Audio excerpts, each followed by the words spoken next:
have been evolving to solve these problems. I'll also explore the evolution, the genesis and the evolution. Let's look at the problems our industry has been facing. For all the stupendous success and impact that software industry has, it has been plagued by a number of problems. At an industry level, on an average, a conservative estimate puts 40% of all projects fail. I mean, you will hear some people saying 70 and 80%, but latest study says 39 to 40% is what fail. And believe it or not, $1 million get wasted every 20 seconds globally. And that amounts to $2 trillion a year. I mean, that's mind-boggling, right? And if you take it at a product level, 64% of all features that are delivered are either not used at all or rarely used. This is the latest Standish report. You can refer to that. So that's very disturbing to me as a product manager or a product consultant. And at organization level, the different disciplines like engineering, marketing, product, sales, all these disciplines are disconnected in their priorities and goals. And that has a problem that is adding up to the issues that we are seeing on the symptoms that we are seeing for the product. And within the teams, what this is in turn causing is there's a wavering set of motivation levels. I'm working on a good thing, so the motivation is high and the results are good. Motivation is high, it goes down on mundane tasks and such that. And because of a bunch of these mundane goals and tasks that people are having to work on, the vast amount of extreme brilliance that we are able to hire into our organizations, that is remaining largely untapped. So these are the various problems that our software industry has been facing, not just today, but for a long time. And over a period of time, a section of this industry, not all of it, a section of the industry has been working and devising ways to get around these problems. Now let's look at some of the aspects that this section has been working and researching and building methodologies on. The first one is around how to deal with the shift from these industry workers to knowledge workers. Even before the real boom in software industry, as early as 1950s, a methodology called management by objectives, MBO, was devised. This was centered around the need to deliver successfully around the business objectives. So end of the day, it's business success and business objectives. It was based on the motivational philosophy of having a say, as opposed to industry workers who were handed down from the top management what tasks you're supposed to do and how to do and when to do and all those things. Knowledge workers need to have a say, right? Have a say in the goals that are set and the action plans to realize these goals.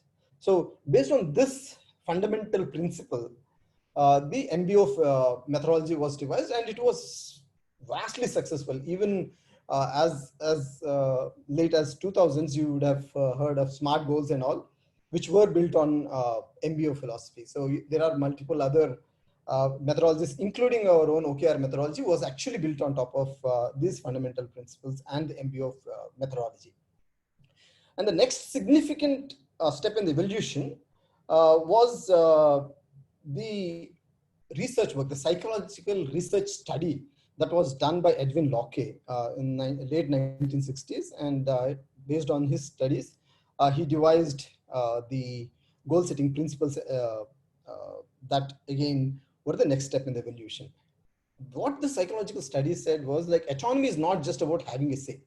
It's not to have say in both goal setting and action plans, but autonomy is about having a say in goal setting, but having the independence and freedom to choose the action plans to reach those goals. So that was what was the next step in terms of the autonomous control on your action plans. The other very fascinating aspect that he discovered through his psychological studies is that hard goals are uh, giving a greater sense of accomplishment and joy for teams, and that motivated a lot more than easy goals. I mean, this is kind of contrary to lot of people believe, right? I mean, oh, it's hard, so we don't want to do it. To quote a funny incident, I was talking to my wife and a friend at home, and they were questioning this psychological study. And I said that, okay, in the COVID times, when I'm giving a task of cutting vegetables and cleaning vessels, it doesn't excite me. But when you ask me to make a dish or a biryani, I feel very motivated. Though the risk of it failing and the amount of work that goes into it is much more, I feel a lot more motivated. And at the end of it, this sense of satisfaction and accomplishment makes me pick up such challenging tasks more and more. So these are the two aspects that form the basis for the goal setting principles that Edwin Locke proposed. I'm not going to go into the depth of these goal setting principles because we are going to cover those as we move forward during the OKR discussion. The other pillar, this is about what drives the teams to do and how objectives are met in a better fashion. Coming to what the kind of objectives you go about, right? It's about like, if you see for physical products, being motivated around the quality or the quantity of the output defines the business success in general. I mean, number of cars, the quality of cars, machinery, and all those things. But when it comes to digital products, success is more about the outcome, the actual value that is generated than the output itself. So how do you define this outcome, right? So outcome is essentially the change in the behavior of your users that will drive the business results. Let me take a couple of examples to drive home the point. If you take Uber, the customer behavior they want to change is customers switch from, say, using public transport or hail cabs, or for that matter, their own vehicles, and shift to using more and more Uber rides. They also want drivers to move from their own independent taxi services or other mechanisms, other channels in which they were providing services, to come on to Uber to provide more services. Both of them together brings more revenue. So that essentially drives the business results. So that's the change of behavior in riders and drivers that the Uber company tries to drive. Now let's take Swiggy. Of late, you would have noticed all the advertisements and all the efforts that Swiggy is putting in. It's about changing the behavior of customers in the COVID time or post-COVID time to continue to cook at home, right? They want to move them away from cooking at home to going back to ordering more and more food online, right? How do they do that? They want to build confidence in the customers through their whatever, whether it's marketing or product, whatever they do, all the outputs that they are going to put, they are towards the outcome of building more confidence in the these customers to go out and order more food online. So these are the kind of outcomes that that actually drive the business results.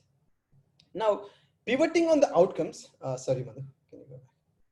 Pivoting on the outcomes actually helps teams. I'll give you an example. Take the Swiggy team example, right? If I was a Swiggy team, earlier I was focused on, say, for example, restaurant recommendations and such. Now I would want to put features about the confidence building measures, right? Similarly, as I said, user behavior is not easy to measure. And with the current availability of metrics and agile methodology, we can tune outputs better and faster. So that's where the metrics and agile also help in focusing on outcomes. Based on these principles, Andy Grove, as early as 1970s, he introduced the OKR methodology. He built the OKR methodology on these principles. And later, John Doerr took the same to Google. And Intel and Google attribute much of their success to OKR methodology.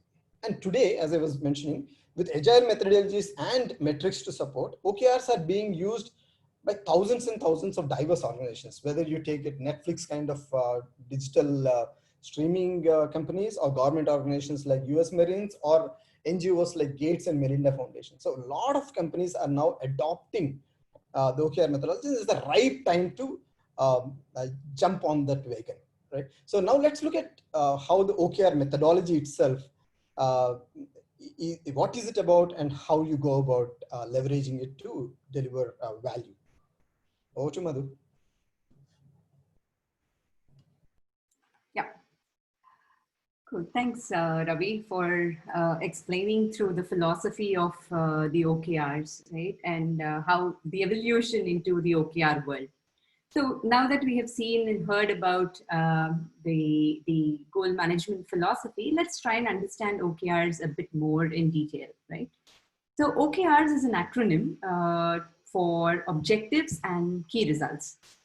Very simple, right? The way you look at it, the objective tells us that, you know, this is where we would like to go, right? So objective is where to go. And a goal is a goal only when there is some measurement associated to it, right? So measurement is what makes a goal, really. So if you see, this framework advocates defining objectives and key results are nothing but a set of measurements which tell you whether you have really gotten there as an individual, as a team, wherever you use this framework, right? Now let us just draw a parallel to, you know, Uber kind of an example. We've taken this because it's a classic case. Everybody really will be able to relate to it, right? So imagine the situation where, you know, really from an objective point of view, Uber wants to really increase the drivers in the system, right? Now that said, increasing drivers in the system is a great objective to have, but how do you know whether you have gotten there? Now that's measured by a set of key results, which tells us that, you know, you increase the drivers in each region by 20%. Only then we know whether we have increased the drivers in the system. Similarly, not just increasing the drivers probably is the only way of doing it as well, right? So if you increase the number of average sessions that the drivers really go through, is also a great way of increasing the availability of drivers and the drivers in the system. So increasing the driver average session from, let's say, 22 hours to 26 hours weekly in all regions is probably one of the measures which tell you whether you're reaching your objective. Now, in addition to these two, look at the third key result, right? It talks about the driver satisfaction to 75th percentile. Now, it is important to have those kind of key results which are complementing each other.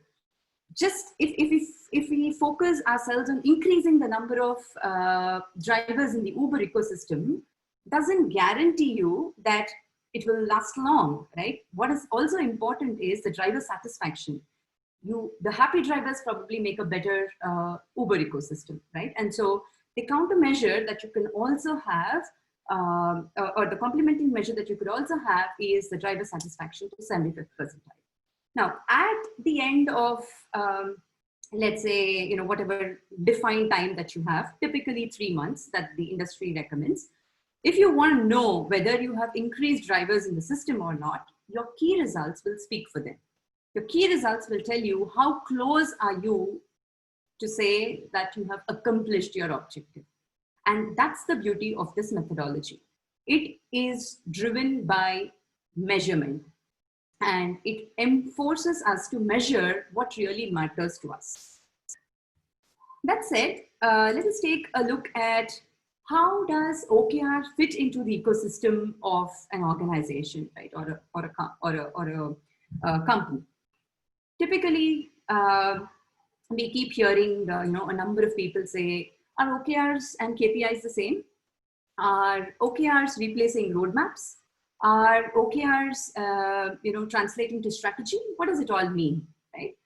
Now, I have also had a lot of deep dives, brainstorming sessions with a bunch of people on this. And what is the great conclusion that, at least according to me, that we have arrived at is, this is the picture that it would look like, right?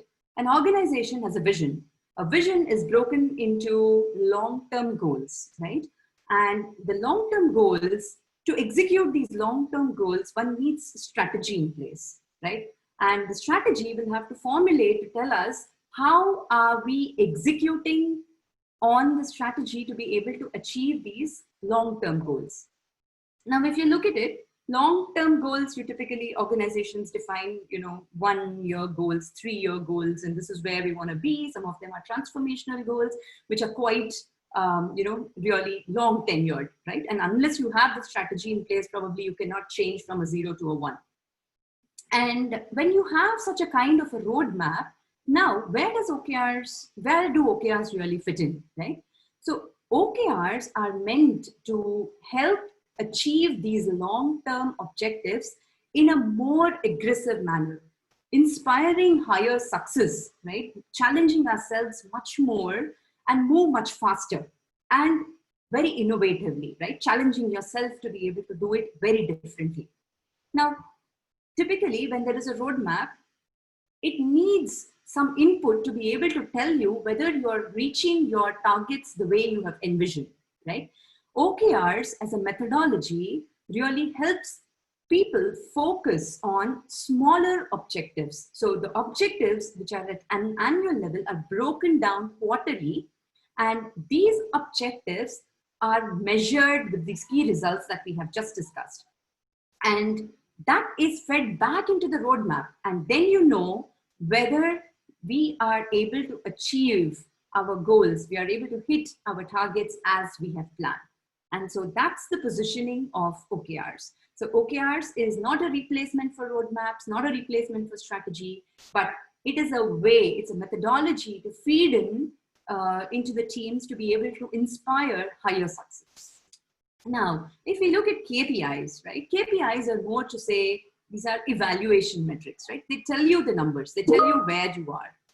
And that is a form of being able to say, how are we being, as an organization, able to move forward? These are information radiators. And that's what really makes things come together. All these pieces of puzzle help us execute our vision. Let us take a look at how do we start with such a kind of a framework in an organization, right? Assuming that some of these organizations are yet to pick up on OKRs, how do we start this journey? We usually start this journey championing for the cause of OKRs, because we have seen the way Ravi just explained in terms of the evolution, how organizations are being able to thrive on the OKR framework. We talk about the purpose of OKRs and how OKRs really help leverage this in our, in our success.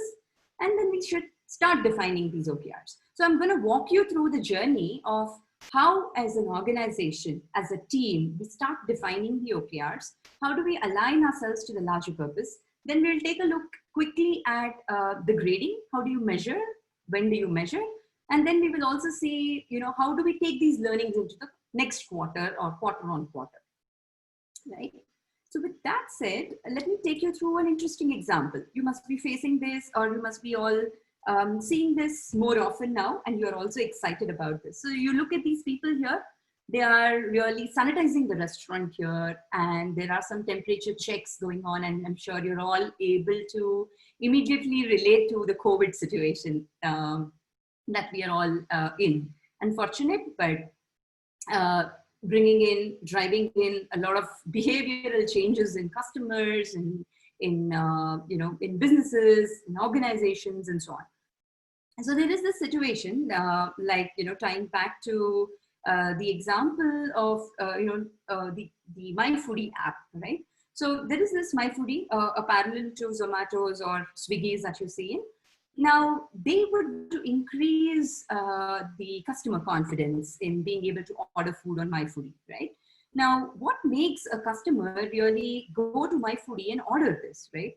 So if you think about it, if in order to be able to do that, there has to be some kind of information that is passed on to the customer to enable them make the decision on being able to order on MyFoodie from a particular restaurant. Now, what would that mean? Probably there are certain WHO practices that are prescribed, and there are certain restaurants which are very rigorously following those practices. Now, all this information regarding how a restaurant is operating, their sanitization standards and so on, needs to be shown to the customer.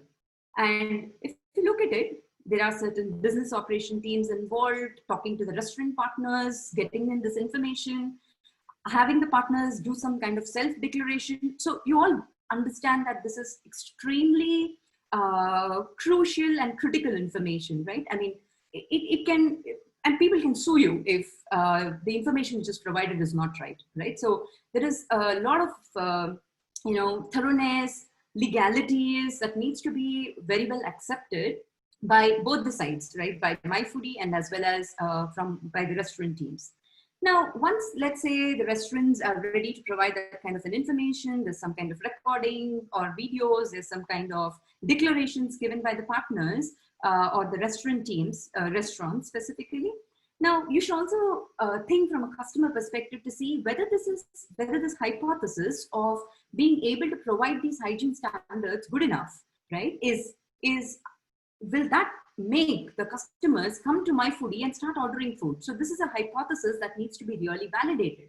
And so there is a lot of UX research, market research teams constantly working on this. Once, let's say, the market research teams come to an agreement on this, and they believe that this is the right thing to do, it is about the IT implementation of it, right? So bringing in together some of this information, providing it to the customers. Now, what would that lead to?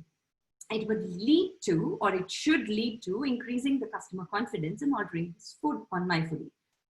This would mean there needs to be an alignment on the common goal across the value stream or across the different teams within the organization, right from legal, business operations, to partners, to IT teams, to UX, to the customer support teams, in order to be able to even support the feature that is being built. So looking at this, what is the best way to do this? How do you really align all these teams onto common goals? Let's take a look at this example where we have defined the OKRs, right?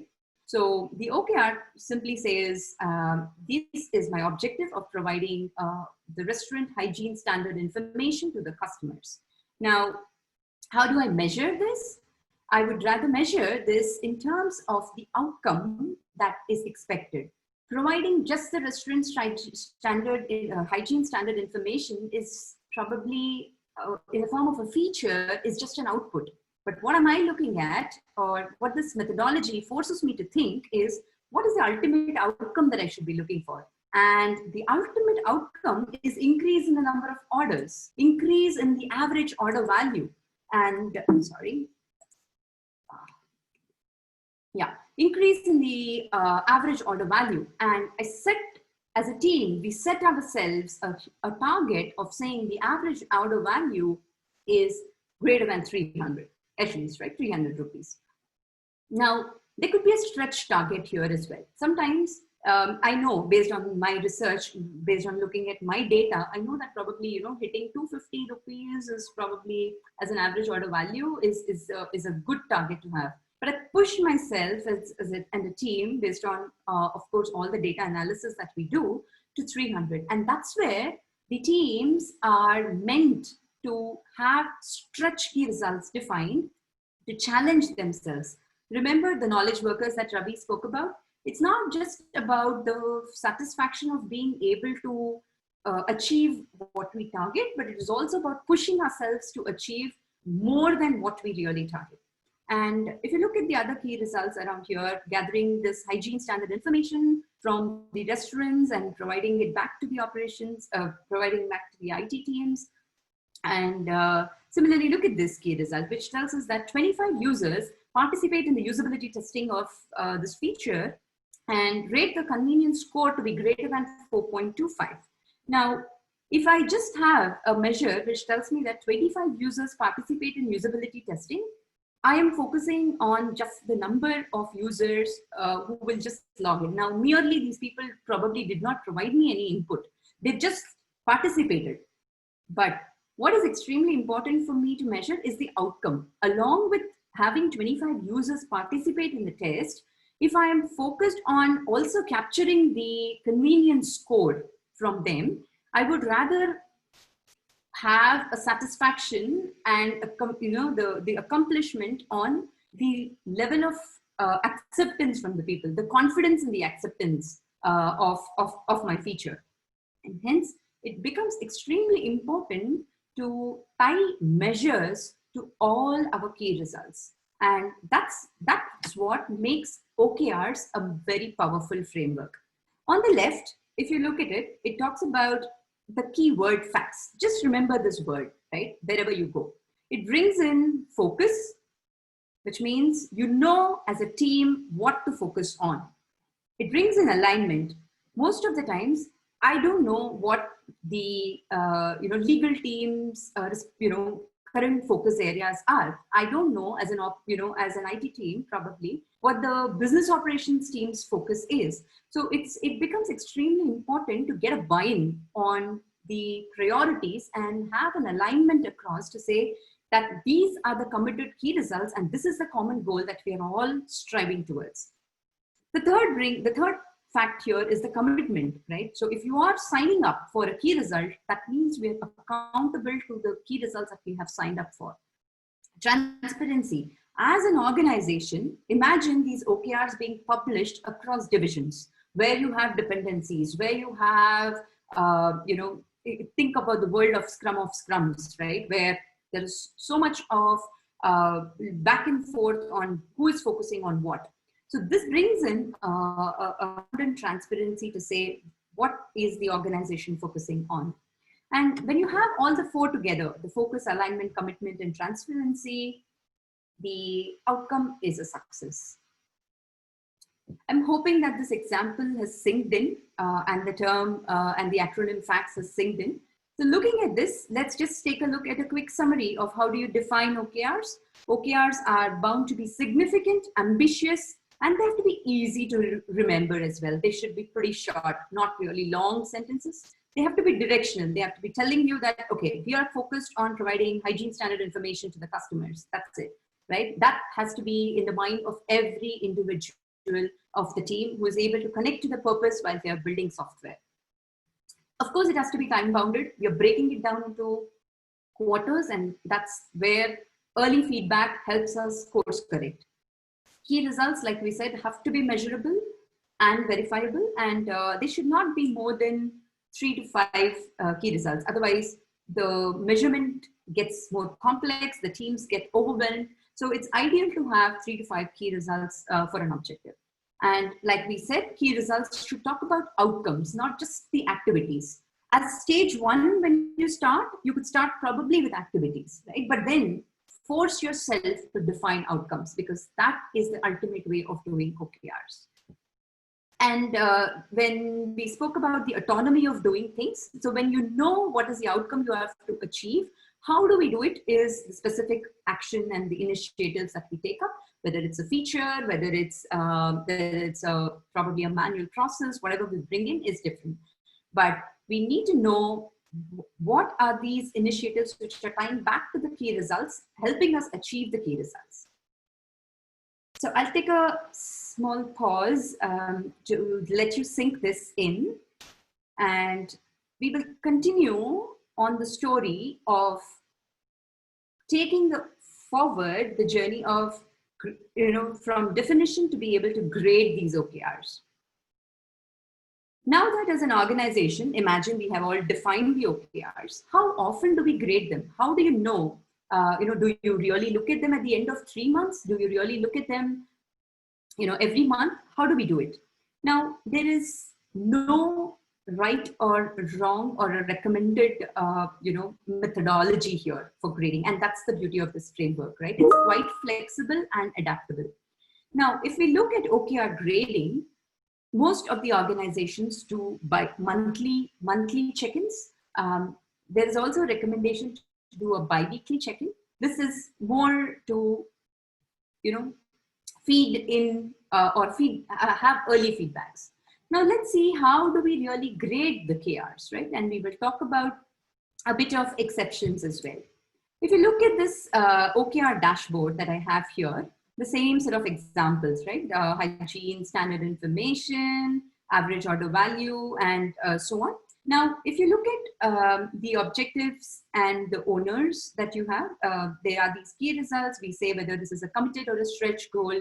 Once we have defined these, you also have the owner, like we spoke about. Who is the owner for this KR, right? Who talks about the progress of this KR? And then which team is really working on it, and the score. Now, this is the most important part of the OKR grading. What do I mean by that is, what do I mean by that is, when there is an OKR which is being graded, you could use a binary approach. For example, if you say 25 users participate in the usability tests, or if I say 3 usability tests are conducted in the next 3 months. If you say 3 usability tests are conducted, it's more like a binary KR, right? Whether you have done it or not. Typically, we don't recommend defining such output-based KRs, right? They need to be outcome-oriented. And in an outcome-oriented KR as well, you could go back to measure and say, if the usability score recommended was to be having greater than 4.25, and you ended up with doing a usability test, but were not able to measure the outcome, for example, then you are only 50% done. Maybe, as a team, you would come back to say, we are only 60% done. We haven't been able to do this, or only 2 people have come back and given us the feedback. So it depends on what the KR is about. And as a KR owner, you are accountable to be able to grade the key result. And the second important part to the story is also the most important flexibility that is recommended by large organizations, which give the freedom to be able to operate, right? So do not really have the vision of having all ones always, right? I mean, if you are managing teams, do not push people to have, or rather hold people accountable to say, hey, you know what, we're not seeing a 1 here. No, that doesn't work. OKRs are meant to be able to help people stretch on the key results. So if you see, if somebody has a 0.3, that means we know we haven't been able to move quite a lot on the OKR. But if you say we are a 0.7, that means it's a decent progress, right? And great progress, in fact. But if you say you had a 1, that means you as a team have pushed yourselves above and beyond and been able to hit the stretch target. If you are constantly hitting 1s all throughout, that means you are not defining aggressive KRs, but you have been satisfied, or you've been satisfying and complacent. You are as a team being so complacent to agree to 1. So it becomes extremely important to not have all 1s also, right? That means that's when you will be able to actually push yourself.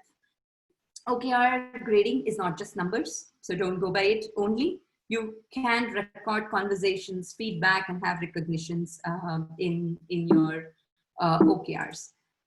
Let me show you as an example for that, right? So, for example, we said quantity of information. Yeah, if you look at the gathering hygiene standard information example, some of the feedback that we have captured is the quality of information hasn't been great, or isn't being matching the WHO standards. So if I come back and say, hey, I have gathered the quality information from all the goal partners in this Western region, I can't score it a 1.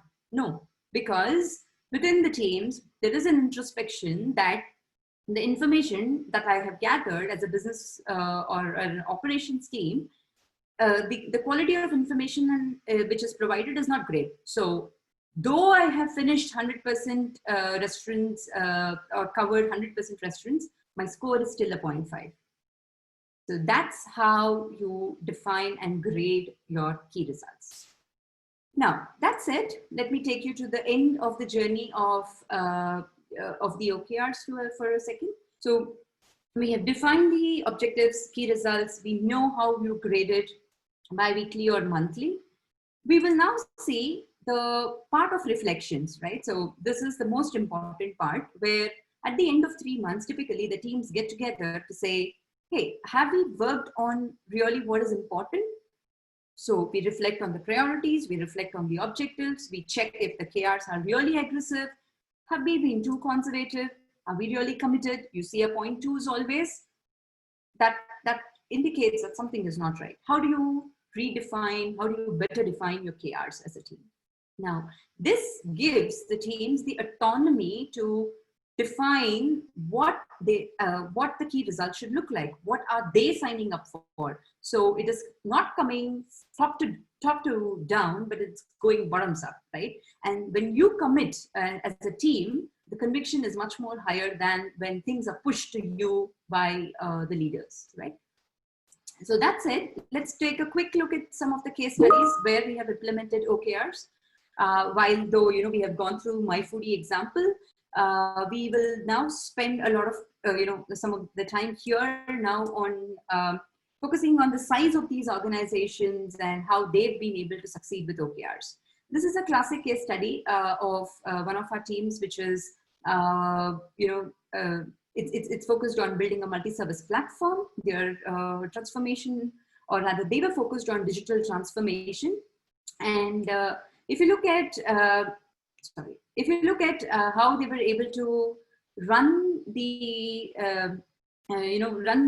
targets of being able to build this multi-service platform, they have adopted OKRs, and their primary reason was to shift from output-based thinking to outcome-based thinking. Second was to bring in very good alignment between the teams, right? And if you look at the size of this organization, it is about a 400 plus organization with 30 plus product teams operating in the portfolio and being able to thrive on the OKRs. Now, it's not that they have had a smooth ride. They have their own challenges. They had often the conversations about being aggressive versus moving to become being conservative and moving to become more aggressive. They were, key results were not completely outcome focused. They were more engineering focused sometimes. And as you all know, the change in business priorities, right? And typically, as an example, if you look at the COVID itself, the current situation has changed business priorities for so many organizations. Looking at that, but how did they really thrive? What were their ingredients of success? At least building that OKR muscle, having the OKR champions talk about OKRs and people challenging each other, in a very healthy manner, right? Can this KR be, not X percentage maybe, but X plus 5%, right? So something like that, where there's more healthy challenge within the teams, and align all their OKRs towards that North Star, which is, the vision. Think about the diagram that I have shown, where how are you aligning it to the strategy, back to the vision, and the overall purpose of the organization. So I think that's what has brought pretty much good success to this organization. Now we will see how small communities could also benefit from using the concept of OKRs. Maybe I'll hand this over now to Ravi to just talk us through how it helped the business analyst group using OKRs. Thanks, Madhu. Yeah, this one is closer to home, and it's kind of personal to the group that is hosting this session today. We took OKRs for the business analyst group at Thoughtworks Hyderabad office. Going back to what we were discussing about the aligning to a particular goal at a organizational level instead of taking it top down, but bottom up, right? So at Thoughtworks level, simply the goal has been and continues to be to foster a vibrant community of diverse and passionate technologists. So we don't have OKRs within the organization for these things, right? But our group, we chose to come up with our set of OKRs so that we can be autonomous but aligned. We could motivate ourselves because different people as a consultancy organization, service organization, people are busy with the clients and that work, but we wanted to have some motivational uh, feeling and engagement within the group. And we also wanted to imbibe the culture of OKRs and evolve the, the learnings of that. Because we ourselves, like for the last 1 year, I believe some of us have been using OKRs, but not all. So we could actually leverage that as a learning exercise. And we wanted a diligent framework to track our progress. So these are the reasons why we chose to go with the OKR framework and methodology. And we've derived a lot of success. I mean, we have the highest degree of community engagement within our organization because we are using the OKR methodology. And it helped cement our understanding and expertise on the OKR methodology. And what we've realized is because it's autonomous, people self-signed up for these OKRs, there is a lot of accountability and drive. And the other thing that ThoughtWorks consistently does is pairing. So when we had pairs of individuals work on OKRs, that ensured focus and that like catching, I mean, like holding each other responsible and ensured the diligent tracking of the OKR. So these are the successes that we could derive out of the OKR practice that we took on for our community. We did have issues. We will continue to evolve. Some of the issues we faced were like not all OKRs were aspirational. Last quarter, we had like complete 100% on all of the OKRs. That is not so healthy, though it sounds healthy. So we are going to look back at also our OKR dashboard, and we're going to come up with a more aspirational stuff. And not every OKR was as much of an outcome. Just to take a bunch of meetings or sessions, it was about the number of sessions and number of attendees rather than the quality or the outcome that we were expecting out of these. So we are working on that as well. And in some cases, because the grading was done post during the instead of being upfront, some of them were subjective, right? I mean, I think it is 0.6. I think that is 0.7. It should have been well defined upfront. Having said that, that's a good segue into talking about the tips, the good and bad practices in OKRs. Madhu has delved on a bunch of these things. So in the interest of time, I will not go deep into all of them, but some of them I feel very strongly about. So bear with me on that. The first one is all about alignment. Having a shared, whether it's OKRs or product thinking, I personally believe it has to be aligned and it should be shared and inclusive, right? That applies to OKR methodologies and the OKRs that you choose as well. The second thing that is very critical, right? I mean, for OKR methodology to work at a team level or an organization level is the culture. If you take self-driven employees who stretch, you should encourage them to stretch, fail fast, and learn fast. Right? Today's success in the fast-paced businesses is about who's learning fast. Right? So this culture has to be imbibed at a team level, organization level, and you should fight for it. Right? And that is going to be the secret ingredient for the success of your OKRs. Stay agile, stay iterative. Madhu covered it very well. The aspect of perseverance. You don't get it right in the first time. So be at it. Keep refining it. Keep your energies at it, and you will succeed. Imbibe in your DNA, just like we did it for our own group, our community. And some of us, we actually took these OKRs out into our personal lives. I mean, I don't want to go into those OKRs at this point of time, but make it into your DNA, right? So that's going to help a lot. And a lot of people agree that we should not link OKRs to performance reviews because it ties back into like failures, right? I mean, you should allow people to fail. So at the same time, if you don't have any accountability, then it's an issue. You have to make them accountable, but not tied to the performance. So there's a thin balance that you have to drive. And don't mix your business as usual activities and OKRs. Keep them separate. OKRs are typically aspirational. Your BAU work items, they may take 20%, 30%, but keep them separate. Because once you have BAU items in this, they will be graded as one all the time. Right? And share them widely. This will keep you on your feet, one, And two, it will build this culture of OKRs across. I mean, it's like a drumbeat of your work. I mean, people are aware once you share them across. So these are some of the tips. You have your own learnings and your own tips for yourself, and we can continue building on this and learning from each other. Now let's look at some of the issues that we faced, that we understood by our research, that cause failures to the OKR practice.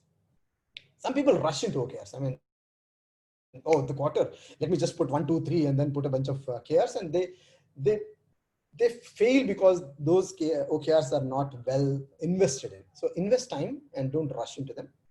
And if you have disjoint OKRs between teams, then there's a problem. So make sure that the teams are aligned. I think that Madhu covered as well. She also covered about top-down, it being top-down and no autonomy.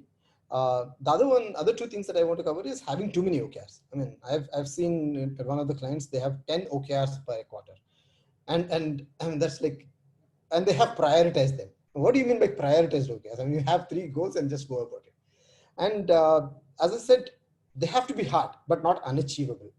Bill Gates very famously says that, I mean, they had this eradicate malaria. I mean, they were having an OKR that says that they will eradicate malaria by 2015, and they failed. And when you fail, it's bad for the credibility and the motivation of the team. So make sure that they are achievable and they're just challenging enough, not impossible. And pick OKRs that are in the sphere of your control. Somebody asked a question, question, like how can a development team talk about some sales kind of a thing? So put your OKRs that are aligned to the organizational stuff, but put those OKRs that are in your sphere of control. And if you don't have data, there's no point having OKRs because your grading depends upon your data. So leverage data always. And as Madhu said, follow-ups are very important, right? So these are the things. If you don't do follow-ups or if you don't have data, you will fail. I mean, there's a high probability that you will fail. So these are the top reasons that we found that OKRs practices fail or they don't give the results that you want. Now for a quick summary, I'll give it up to Madhu. Yeah. So having seen the, the philosophy of OKRs, having seen how do we define OKRs, some, good tips and failures practically from our experiences, we would like to, really leave you with the thoughts, these 3 key thoughts, right? And there's abundant amount of resources and information available to, really also elaborate and look at from, in a more detailed fashion. But the 3 key takeaways that we would like to leave you all with is that think outcomes over outputs, and autonomy, accomplishment, and outcomes over output only will give you the remarkable results. The second thing to talk about is this acronym FACTS again, right? So the purpose of OKRs is to have this focus on the key things: alignment, commitment, transparency. And that eventually leads to the success. Third thing is this OKR framework is not quite complex. So most of the times, I've at least seen people show a lot of resistance to say, I don't understand OKRs. Probably this is not my cup of tea. No, OKRs is very simple to understand, but it needs a discipline to be followed. It's a disciplinary framework as well, right? It brings in discipline in teams. It helps the teams, push themselves to be able to commit to what they're doing. So you can start small, just like Ravi was explaining. If you want to define OKRs for yourself, please start with it. That itself is quite motivating to, get your hands on the framework. Grade yourself after 3 months. Look at the results, how they, how you've been able to, perform. Take it to your team. Take it to your, if you have personal goals within the organization, if you have freedom to be able to say, I can do my goal planning and then I can talk about my outcomes. Use this framework for that. As a team, think about it to say, let us set ourselves as a product team or, as an independent IT team. Let us say, we just know these priorities as an organization. We know our roadmap. So let us define OKRs and see how far have we come. So you don't have to wait until the entire organization starts following OKRs. You could start really, really small.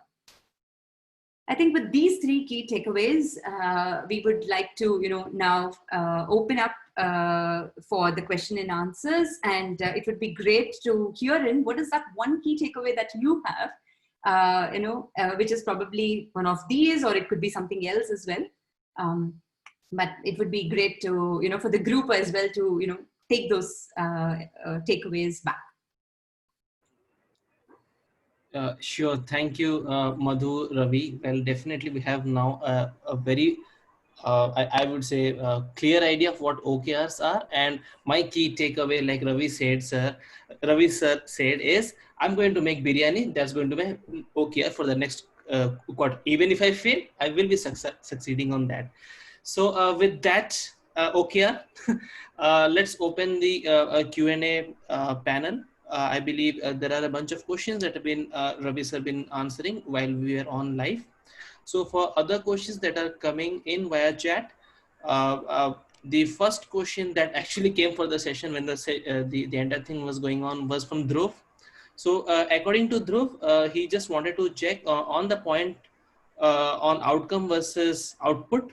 Isn't it counterintuitive to the traditional Indian way of thinking that the result or outcome is not in our hands, but our work or output is? Or am I misinterpreting something? Madhu, Ravi, anybody who can answer this question? This is from Dhruv. So, go ahead, Madhu. I did take a stab at answering it. Oh, okay. Great. So I guess I'll repeat that answer. I'll repeat the core aspect of it. It's not about attaching yourself to the outcomes like our Indian philosophy talks about, but any work we do, we should have some outcomes that you align your outputs. I mean, you have to choose work A versus work B. I mean, how you choose work A versus work B, the output that you want to work on, it should be based on the outcome that you are driving towards. That is what you are responsible for. I mean, at work and all those things. I mean, if you are talking about Indian philosophy, the dharma is about investing in the right outputs, and the outcomes drive. It's not outcomes alone. It's about the outcomes aligning with the outcomes. Dhruv, I hope that answers your question. Cool. Yeah, so let's move to the next question. That's from Nitesh. According to Nitesh, as per his Nitesh question, can you please explain how does the key result AOV align with the objective? I'm just pasting it out for your reference on the chat window. So I'm assuming you're talking about the average order value, AOV, and how is it tied to the objective is, think about it this way. I'm sorry, I forgot the name of the person who's asked the question, but Nitesh. Okay. So think about increasing the customer confidence to be able to deliver the food, or rather, sorry, to be able to order food on the My Foodie app. Right now, when that is our motto, or that is the objective that we are focused on, it means that if we just provide a feature which probably tells the customers, that this is the hygiene standard information, I wouldn't know whether this is changing my customer behavior. What is the measure which reflects the change in customer behavior is whether the customer has placed an order on my app or not. Now, in the current situation, in the current context, right? So if my orders, and there is a benchmark, right? And given the current pandemic, if the average order value has been, let's say, maybe, going down because the number of orders are going down, if there are more number of orders and hence the more number of, or the average order value is improved, that would mean that the hypothesis that we have started off with is right. So and that's where it ties to that a kind of an outcome. And that's not the only measure, right, which reflects about the customer confidence. There are many other key results which overall talk about the objective. And one of them is the average order value. Nitesh, we have unmuted you. So I hope Madhu and Ravi have answered your question. You can speak, Nitesh, if we would have answered your question there. Yeah, Madhu, that was helpful. I mean, I was little confused with that, but now that gave me some clarity. Thanks a lot. Thanks, Nitesh. Thank you so much. For any of the questions that have been answered in the Q&A section, if you are still having any questions around it, please raise them in the chat box and we'll try to answer them. Yeah, so like Ravi said, it's like we are taking questions still. So if you have anything further, you can let us know in the Q&A box. And Madhu and Ravi are happy to help you out there. And while folks are typing in the chat box, I would like to Did we lose Ravi? hello. Yeah, Ravi, back now. Yeah, Ravi, we just lost you for a couple of seconds. You can go again. So I have a humble request to all the participants. Please take some time. Oh, sorry. Uh, are you losing me still? No. Now it's better. Fine. Yeah, because we are also looking at outcomes to make our every session more valuable to build the vibrant community. Please share your feedback. Please take a few minutes of your time and share your feedback, and it will be really helpful. Thank you. Yeah, to the attendees, if you wish to ask a question, you can raise your hand, and we will kind of provide you the access.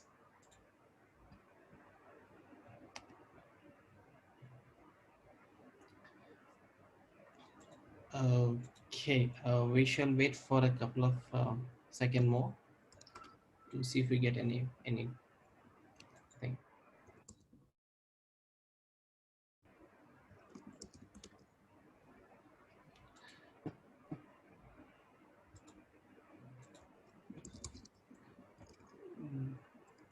Of all the examples I gave, biryani is the one that stuck, right? Yeah, God. being a I foodie, cannot believe that strikes me. Everybody has You are the foodie guy, man. Thank you, Ravi. I will take that as a compliment here. Yes. Everything I say about you is a compliment. Thank you so much. Okay, so team, we are still be hanging around for say a few more seconds. So yeah, we have one question from Nitesh. Let me see if we have answered that. So yeah, Nitesh wants to ask that in the food app case study. Yeah, we answered that. Okay, great. Yeah. Great. Superb. So I guess we can now just past 7. So thank you, Madhu. Thank you, Ravi, for joining us on BizKnight 8.0 and helping us to know OKRs a lot more closure. And definitely we now carry. Okay, we have somebody from the attendees raise question. Nitesh,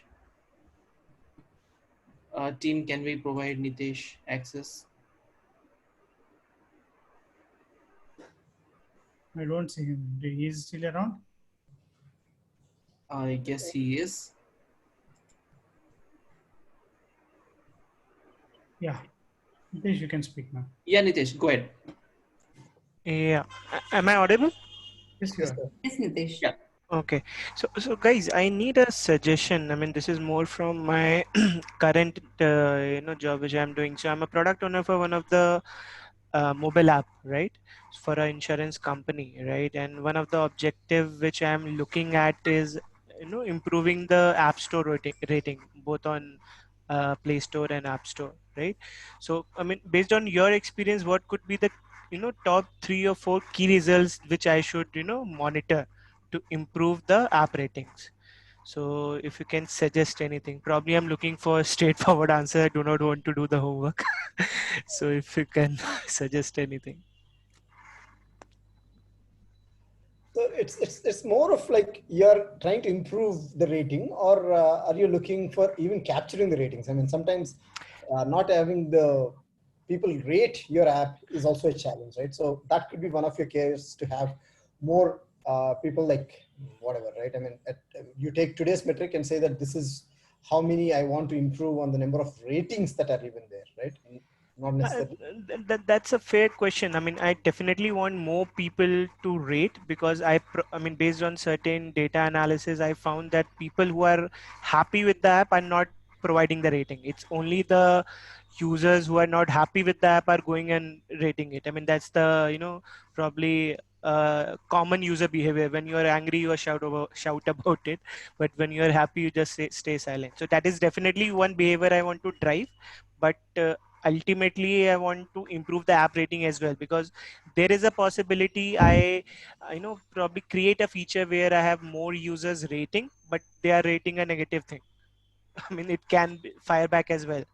I think it goes back to uh, why your rating is low rather than like getting higher rating. It goes back to Mm-hmm. that, right? Mm-hmm. So you have to do a bit more study into the problems that people are facing, and then Mm-hmm. build those features that change the user behavior. I mean, that Mm-hmm. influences positively the user behavior when Mm-hmm. they're uh, when they're FaceTiming with your application, right? So, Mm-hmm. and that accordingly, that then you can put other KRs. I mean, one KR definitely is having more number of having some feature or some mechanism where you Mm-hmm. get more people to rate. And but Mm-hmm. to improve the rating, you will have to go a little bit deeper to find out the problems before you actually put those Yeah. as outputs that will influence the outcome.